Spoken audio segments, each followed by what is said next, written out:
नमस्कार दोस्तों, स्वागत करते हैं आपका हमारे चैनल में। तो दोस्तों, जीवन में कई बार हमारे कई ऐसी समस्याएं आ जाती हैं जिनका हमें कहीं भी समाधान नहीं मिलता है।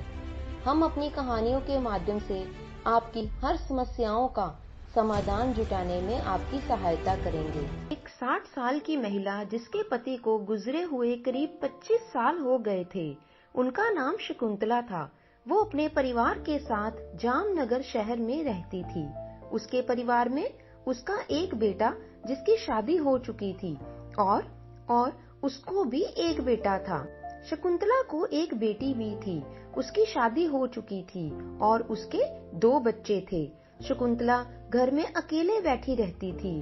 उसके बहू और बेटे दोनों नौकरी करते थे और काम करने के लिए एक काम वाली भी आया करती थी। एक दिन शकुंतला ने अपने बेटे बहू से कहा, बेटा ये नौकरानी क्यों लगा रखी है तुमने?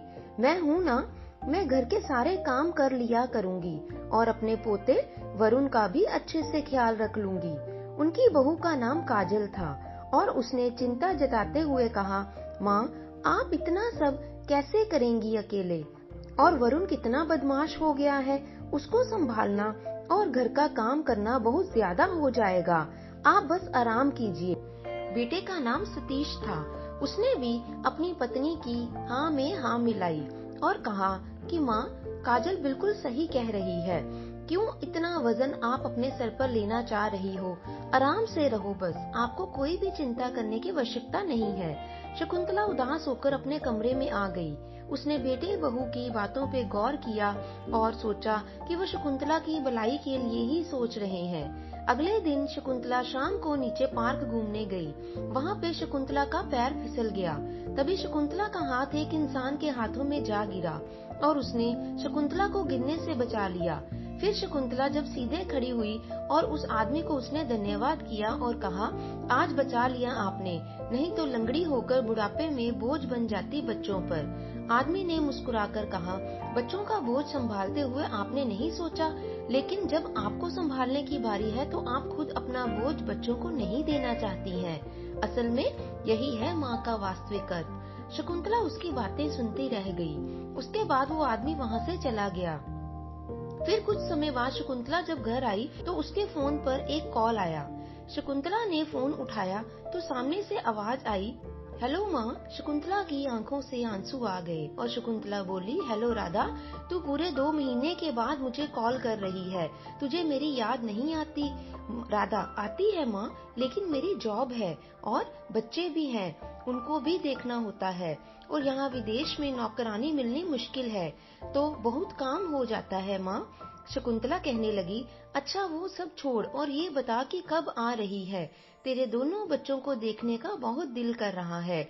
मैंने दोनों को एक बार भी नहीं देखा है। पूरे 8 साल हो गए हैं तुझे यहाँ आए हुए। वरुण भी 6 साल का हो गया, तू उसको देखने कब आएगी? राधा आगे से बोली, माँ इस साल नहीं हो पाएगा, तुम्हारे दामाद जी को बिल्कुल भी छुट्टी नहीं मिलती है और बच्चों के बाद मैंने फिर से जॉब करना शुरू कर दिया है और अभी छुट्टी नहीं ले पाऊंगी। ये सुनकर शकुंतला फिर से उदास हो गई और बोली, ठीक है। इतना बोलते ही राधा ने कहा कि माँ मैं जा रही हूँ, मुझे अब बच्चों को खाना देना है, और फिर वो चली जाती है। शकुंतला, हाँ हाँ बेटा तुम जाओ। शकुंतला वही बालकनी में खड़ी हो गई। तभी वहाँ क्लासिकल गाने की आवाज आ रही थी। शकुंतला को भी जवानी के समय में गाना गाने की बहुत इच्छा होती थी, तो उसने कुछ दिन सीखा था, लेकिन पति के जाने के बाद उसने सीखना छोड़ दिया था क्योंकि दोनों बच्चों की जिम्मेदारी सर पे आ गई थी। अब शकुंतला का पैर अपने आप उस गाने की खोज में बढ़ने लगा। फिर शकुंतला नीचे आई क्योंकि उसका बेटा और बहू 5 माले पर फ्लैट में रहते थे। नीचे आने के बाद शकुंतला धीरे धीरे दूसरी गली की ओर मुड़ने लगी और वहां जाकर उसने देखा तो एक क्लास दिखी। यहाँ पर संगीत सिखाया जा रहा था। शकुंतला जब वहां और पास गई तो वहां वही आदमी दिखा जो उसे पार्क में उसने उसे गिरने से बचाया था, और वो और अंदर जाती रही और उसको पता भी नहीं चला कि कब वो वहां पहुंच गई। शकुंतला को सामने से आवाज आई, जी मैं विजेंद्र सिंह यहाँ पर संगीत सिखाता हूँ बच्चों को, क्या आप अपने बच्चे के लिए यहाँ पर आई हैं? शकुंतला ने देखा कि ये तो वही आदमी है जो पार्क में मिला था। फिर शकुंतला बोली, माफ कीजिए, मैं यहाँ पर गलती से आ गई। विजेंद्र ये सुनकर मुस्कुराए और बोले, तो लगता है तुम संगीत प्रेमिका हो। शकुंतला ने कहा, जी मैं वो। विजेंद्र, हाँ, पकड़ी गई हो तुम। अब मुझसे झूठ मत बोलो, मैं देखकर बता सकता हूँ कि किसने संगीत को कितना प्रेम से जाना है और किसको संगीत से इतना प्रेम है। तो शकुंतला आगे से मुस्कुराई और बोली, हाँ जी, किसी जमाने में मैं भी संगीत सीखा करती थी, लेकिन बस रहने दो, हर माँ बाप की कहानी एक ही होती है। विजेंद्र ने कहा, पहले पढ़ाते हैं और फिर अच्छी नौकरी करने को बोलते हैं और बाद में शिकायतें भी करते हैं कि मेरे बच्चों ने तो मुझे छोड़ दिया है। ये सुनकर शकुंतला को विजेंद्र पर बहुत गुस्सा आ गया और वो उसके तरफ गुस्से से देखने लगी और बोली, मैं जा रही हूँ, मुझे ज्यादा ज्ञान देने की आवश्यकता नहीं है। तब विजेंद्र ने आगे से कहा, अरे मोहतरमा, क्या नाम है तुम्हारा? लेकिन शकुंतला ने एक ना सुनी और गुस्से से वापस घर आ गई। अगले दिन फिर वही मधुर संगीत की आवाज शकुंतला तक पहुंची और शकुंतला खुद को जाने से रोक ना सकी। वहां जाने के बाद विजेंद्र फिर मिले और बोले, तुम जब चाहो यहाँ आ सकती हो और संगीत का अभ्यास कर सकती हो। शकुंतला लेकिन वो हिचकिचा रही थी। विजेंद्र मुस्कुराए और बोले, मैंने पहले ही कह रखा है कि मैं कोई भी कहानियां नहीं सुनूंगा। और मोहतरमा, एक बात याद रखिए, खुद के लिए भी थोड़ा सा समय निकालिए। शकुंतला ये बात पर कुछ भी नहीं बोली और वापस घर चली गई। जब उसका बेटा घर आया तो उसने अपने बेटे से कहा, बेटा, मैं घर पर अकेले तंग आ जाती हूँ, इसलिए अगली गली में एक नया संगीत मास्टर आया है, तो क्या मैं वहां पर सीखने के लिए जाऊं रोज? इतना कहकर वो चुप हो गई। शकुंतला के बेटे ने इस बात को उतनी अहमियत ना देते हुए कहा, माँ, अगर मन नहीं लगता तो चली जाना, और क्या, मनोरंजन हो जाएगा तुम्हारा। शकुंतला को बेटे का ऐसे उसकी पसंद को अहमियत ना देना बहुत ही बुरा लगा और वो वहां से कमरे में चली गई। लेकिन अगले दिन से वो विजेंद्र के पास संगीत शिक्षा के लिए लगातार जाने लगी। विजेंद्र की भी उम्र 60 वर्ष की थी और वो अकेले वहां रहते थे। शकुंतला को संगीत सीखते सीखते 2 महीने बीत गए थे और विजेंद्र और शकुंतला की अब बहुत ही अच्छी दोस्ती हो गई थी। तभी एक दिन शकुंतला ने पूछा, आपके परिवार में कौन कौन है और आपकी पत्नी कहाँ है? विजेंद्र ने बड़े ही अस्थिर से शकुंतला की तरफ देखा और कहा, वैसे तो मैं अपनी कोई भी बात किसी को नहीं बताता हूँ, क्योंकि फिर लोग कमजोर समझने लगते हैं, लेकिन पता नहीं क्यों तुम्हें बताना चाहता हूँ। शकुंतला को ये बात बहुत अजीब लगी, लेकिन फिर वो विजेंद्र की पत्नी के बारे में सोचने लगी और विजेंद्र की बात सुनने लगी, जो वो अपनी पत्नी के बारे में बता रहे थे। विजेंद्र ने बताया कि उनकी पत्नी ने उन्हें छोड़ दिया था, क्योंकि उनकी पत्नी को किसी और से प्रेम था और वो उन्हें छोड़कर चली गई थी, और उनकी पत्नी को गए हुए आज 37 वर्ष हो गए हैं। शकुंतला ये सुनकर विजेंद्र के लिए थोड़ा सा मायूस हो गई। तभी विजेंद्र ने कहा, बस यही नहीं चाहता हूँ कि तुम मुझे ऐसे देखो कि जैसे मैं अकेला हूँ और बेचारा हूँ। शकुंतला ने फिर थोड़ा घुमाकर पूछा, तो आपकी पत्नी अब कहाँ है? क्या आपने कभी जानने की कोशिश भी नहीं की? इस बात पे विजेंद्र मुस्कुराया और बोला, नहीं। शकुंतला ने आगे से कहा, तो क्या? विजेंद्र मुस्कुराया और कहा, तुम ऐसे अटको मत, तुमको जब हक दिया है कि तुम मेरी जिंदगी के बारे में जान सकती हो, तो बिना संकोच के तुम्हें पूछने में क्या मजबूरी है? शकुंतला ने पूछा, तो क्या वो शादी के बाद किसी से प्रेम करने लगी? विजेंद्र ने आगे से जवाब दिया, हमारी शादी के 6 महीने बाद ही उसने मुझे छोड़ दिया और ये भी कहा कि मुझसे शादी करना उसकी मजबूरी थी। शकुंतला के मन में बहुत सारे सवाल थे, पता नहीं क्यों, लेकिन वो विजेंद्र के बारे में जानना चाहती थी। उसने फिर पूछा, तो आपने फिर से शादी क्यों नहीं की? विजेंद्र ने कहा, बस अब किसी पर विश्वास और मन नहीं टिका। खैर, काफी समय हो गया है, अब तुम घर जाओ, वरना सब तुम्हें ढूंढने लगेंगे। शकुंतला वहां से उठी, पर काफी दूर तक वो पलट पलट कर विजेंद्र को ही देखती रही। उसे अचानक से विजेंद्र की चिंता होने लगी। विजेंद्र कभी किसी को बताते नहीं थे, लेकिन शकुंतला उनकी जिंदगी के खालीपन को महसूस कर रही थी। उसे विजेंद्र में खुद की जिंदगी दिख रही थी। ऐसे ही सोचते सोचते शकुंतला ने ध्यान नहीं दिया और सामने से एक कार की साइड शकुंतला को लग गई और उसके पैर में मोच आ गई और सिर पर भी चोट लग गई। वहां के लोगों ने शकुंतला का इलाज करवाया और उसे घर पहुंचा दिया। शाम को बहू और बेटे जो दोनों घर आए तो शकुंतला का हालचाल पूछने के बजाय वो शकुंतला को दोनों ही बहुत बुरा भला सुनाने लगे। बहू ने कहा, माँ आपको किस चीज की कमी होने देते हैं? क्या हम जो आप ऐसे बाहर भटकते रहती हो, अब बताओ कौन करेगा आपकी सेवा, दवाई सब आपका ध्यान कौन करेगा? मैं भी जॉब करती हूँ और आपका बेटा भी जॉब करता है। उसके बाद बेटे ने कहा, माँ कुछ तो सोचो हमारे बारे में। तभी वरुण आया और बोला, नीचे एक दादाजी आए हैं दादी, और वो आपके बारे में पूछ रहे हैं। ये सुनकर शकुंतला समझ गई कि नीचे विजेंद्र आए हैं। वहीं बहू और बेटे दोनों एक दूसरे को देखने लगे कि आखिर शकुंतला से मिलने कौन आ सकता है। फिर वरुण गया और विजेंद्र को साथ में लेकर आया। विजेंद्र ऊपर आया और शकुंतला का हालचाल पूछा और उसके पास बैठा और बोला, शकुंतला तुम देख कर नहीं चल सकती क्या? अब 2 हफ्ते तक क्लास भी नहीं आओगी क्या? अब कैसे अच्छा लगेगा तुम्हारे बगैर वहां पर? शकुंतला अपने बेटे की तरफ देखने लगी, जो कि अपनी माँ को ही देख रहा था। उसके बाद शकुंतला बोली, क्या आप भी मजाक मजाक और हर वक्त मजाक? विजेंद्र हंसने लगे और फिर वहां से उठकर कहा, अच्छा चलता हूँ, दुआओं में याद रखना। और ऐसा कहते ही मुस्कुराते हुए वहां से चले गए। तभी शकुंतला की बहू ने कहा, माँ आप इनके पास करने क्या जाती हैं? आपको पता है क्या नहीं सुना है इस आदमी के बारे में आपने? इसने अपनी पत्नी को इतना मारा कि इसकी पत्नी इसको छोड़कर भाग गई। तभी बेटे ने भी कहा, हाँ मैंने भी सुना है माँ, और ये भी सुना है कि ये बूढ़ा एक साथ बहुत सी औरतों के साथ संबंध रखता है, इसलिए अपनी पत्नी को पीटता था। और माँ ये कैसे बात करता है आपसे? तुम करके कौन किसी से बात करता है? अब आप वहां पर नहीं जाओगी, वहां पर बस अब माँ नहीं जाओगी। ये कहने के बाद बेटा और बहू दोनों अपने कमरे में चले जाते हैं। अगले दिन से बेटा और बहू दोनों ऑफिस चले जाते हैं और वरुण स्कूल चला जाता है। शकुंतला घर पर अकेले ही रहती थी और साथ में नौकरानी भी शकुंतला की बात जल्दी नहीं सुनती थी, क्योंकि शकुंतला को बाथरूम जाने के लिए भी किसी की जरूरत पड़ती थी। शकुंतला वैसे ही रोती रहती थी। एक दिन उसने राधा को फोन किया। उधर से राधा ने कहा, हेलो माँ। शकुंतला, राधा वो मैं तो राधा ने अचानक ही आगे से पहले ही बोल दिया, माँ अभी मैं बिजी हूँ, बाद में बात करती हूँ। शकुंतला बोलती ही रही और राधा ने अचानक से फोन कट कर दिया। शकुंतला रोते रही, लेकिन उसे वहां देखने वाला और बात करने वाला कोई नहीं था।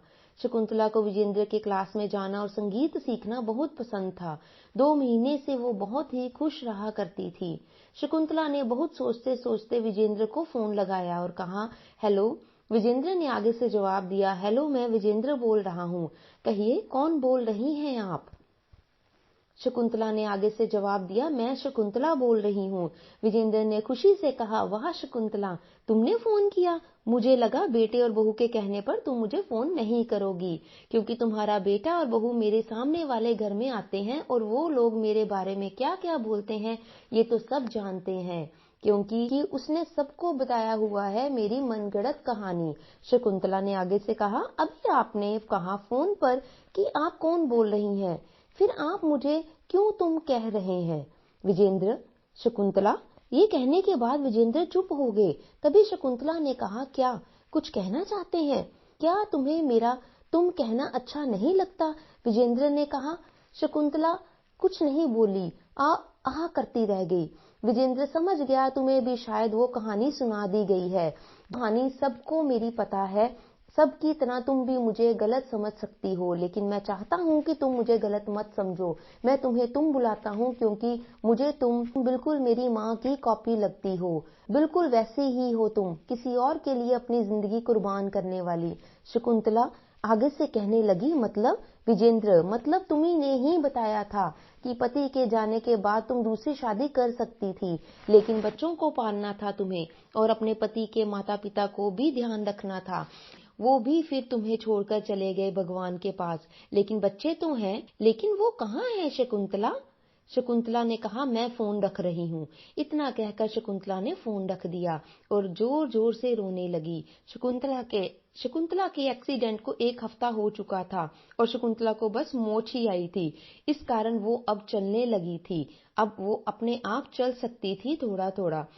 फोन के कुछ समय बाद ही विजेंद्र शकुंतला के घर आ पहुंचे। शकुंतला ने दरवाजा खोला और सामने विजेंद्र को देखा तो वो देखती ही रह गई। विजेंद्र ने कहा, अंदर नहीं बुलाओगी शकुंतला? शकुंतला ने कहा, हाँ आइए ना। फिर दोनों साथ में बैठकर बातें करने लगे। तभी नौकरानी ने शकुंतला की बहू को फोन करके बता दिया कि विजेंद्र फिर से शकुंतला से मिलने उसके घर पे आए हैं। कोमल और सतीश के घर आने से पहले ही विजेंद्र जा चुके थे। घर आते ही कोमल और सतीश ने सबसे पहले शकुंतला से विजेंद्र के बारे में सवाल जवाब करने शुरू कर दिए। कोमल ने तो बहुत कुछ पूछ दिया, यहाँ तक कि शकुंतला और सतीश भी अपनी पत्नी का साथ देता गया। कोमल ने कहा, ये देख रहे हो सतीश, तुम्हारी माँ बार बार उस आदमी को अपने घर पर बुला रही है। आखिर पूछो इनसे कौन लगता है वो इनका? क्या सोचेंगे लोग, क्या कहेगा ये जमाना? और ये भी तो सोचो कि 60 वर्ष के बूढ़े और बूढ़ी की दोस्ती पे लोग क्या कहेंगे। सतीश ने कहा, माँ कुछ फिक्र है आपको कि नहीं? आप हमारी क्यों इस तरह से बेइज्जती करवाने के लिए लगी हुई हैं? क्या इज्जत रह जाएगी हमारी इस समाज में? मुझे शर्म आती है ये सब सुनकर। दोनों की बातें सुनकर शकुंतला के मुंह से एक शब्द तक नहीं निकला, बस उसकी आंखों से आंसू ही निकलते जा रहे थे। कुछ समय के बाद सब सोने के लिए चले गए। शकुंतला ने तो खाना भी नहीं खाया था, लेकिन किसी को भी उसकी फिक्र नहीं थी। आज शकुंतला ने खाना नहीं खाया। ठीक ऐसे ही बहुत सी रातों को शकुंतला खाना नहीं खाया करती थी और ये देखने वाला घर पर कोई भी नहीं होता था। अगले दिन सुबह हुई और सब कोमल और सतीश को फोन करने लगे और शकुंतला के घर के बाहर भीड़ जमा हो गई, क्योंकि नौकरानी ने पूरे मोहल्ले में हल्ला कर दिया था कि शकुंतला और विजेंद्र दोनों एक दूसरे से प्रेम करते हैं। और इसी बात को लेकर सारे ही मोहल्ले में उनकी थू थू हो रही थी। कोमल रोते हुए सतीश से बोली, अगर ये अब हमारे साथ रही तो मैं यहाँ नहीं रहूंगी। क्या सीखेगा मेरा बच्चा इस घर में? ये सुनकर शकुंतला बोली, नहीं बहू, तुम मत जाओ कहीं, मैं ही चली जाऊंगी। सतीश ने भी कुछ नहीं बोला और चुपचाप मुंह घुमाए बैठा रहा। कुछ समय बाद शकुंतला अपना थोड़ा सा सामान लेकर घर से निकल गई, लेकिन वो कहाँ जाए ये उसे समझ ही नहीं आ रहा था। तभी अचानक ही सामने से शकुंतला को विजेंद्र खड़े दिखे। विजेंद्र पास आए और बोले, चलो मेरे साथ। इतना कहकर उन्होंने शकुंतला के लाख मना करने पर भी उसका बैग लेकर उसको अपने घर ले गए और घर जाने के बाद कहा, तुम यहाँ जब चाहो रह सकती हो। शकुंतला ने कहा, नहीं मैं ऐसे कैसे रह सकती हूँ, क्या कहेंगे ये लोग? विजेंद्र ने कहा, अभी भी क्या बोलेंगे ये लोग, यही सोच रही हो तुम? एक काम करो, मुझसे शादी कर लो और साथ में हमेशा के लिए रहो। शकुंतला ने कहा, ये क्या बोल रहे हैं? मतलब सब जो बोल रहे हैं उन्हें सच बना दूं? क्या उनकी इस आवाज को मैं और उठा दूं? विजेंद्र ने कहा, तुम किसके बारे में सोच रही हो? जिसने तुम्हें धक्के मारकर निकाल दिया, या ये समाज जो एक बार भी तुम्हारी बात सुनना जरूरी नहीं समझता?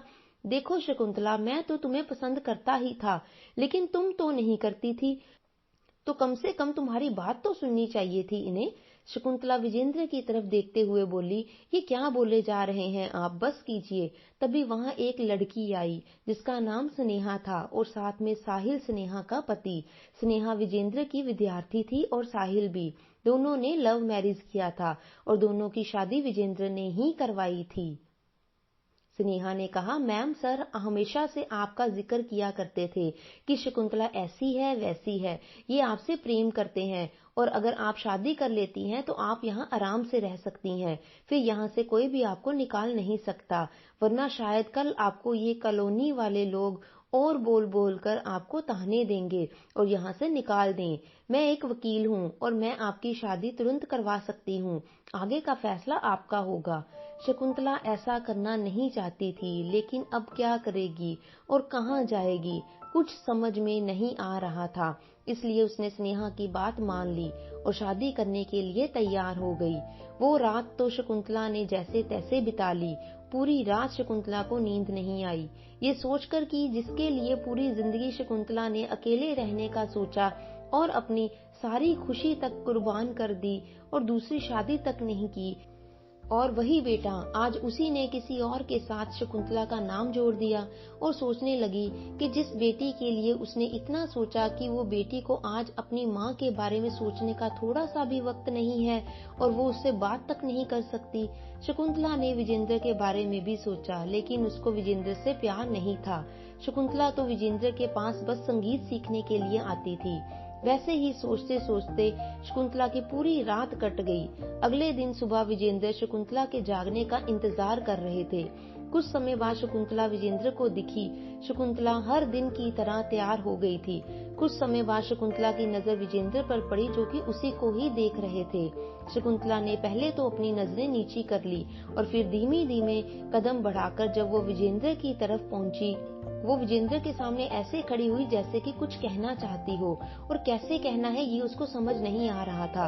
विजेंद्र ने फिर से सामने से पूछा, क्या शकुंतला तुम्हें कुछ कहना है? उसने धीमी सी आवाज में कहा, जी। विजेंद्र उसको देखते हुए बोले, कहो। शकुंतला वही विजेंद्र के सामने बैठ गई। शकुंतला अपना सिर नीचे किए हुए बोली, मैं आपसे शादी नहीं कर सकती और इस उम्र में शादी अच्छा नहीं लगता, और प्यार नहीं, मैं बस आपकी इज्जत करती हूँ। मैं आपके पास सिर्फ संगीत सीखने आया करती थी। मुझे आपसे नहीं, आपके संगीत से प्यार है। विजेंद्र ने कहा, वही संगीत जो तुमने अपने बच्चों के भविष्य बनाने के लिए सीखना छोड़ दिया था।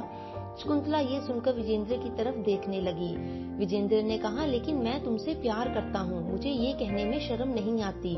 मैं प्यार कर रहा हूँ, मुझे उम्र से क्या मतलब। खुशी से जीने के लिए उम्र की कोई भी आवश्यकता नहीं, बल्कि मरने की भी कोई उम्र तय नहीं होती। तो हम प्यार करने की उम्र कैसे तय कर सकते हैं? तो दोस्तों, क्या विजेंद्र शकुंतला को शादी के लिए मना पाए? क्या शकुंतला वास्तव में ही विजेंद्र से प्रेम करती थी? क्या लोगों ने शकुंतला और विजेंद्र को इस उम्र में शादी करने दी, या समाज ने उन्हें ताने देकर उन्हें कुछ और ही फैसला लेने पर मजबूर कर दिया? इन सभी बातों का उत्तर जानने के लिए आप कहानी का भाग 2 देखना मत भूलिए। तो दोस्तों, आशा करते हैं आपको हमारी आज की यह कहानी अच्छी लगी होगी। कहानी को सुनने के लिए आपका बहुत बहुत धन्यवाद। अगर आप हमारे चैनल पर नए हैं तो हमारे चैनल को सब्सक्राइब कीजिए और हमारे साथ इसी तरह की कहानियां सुनने के लिए जुड़े रहें।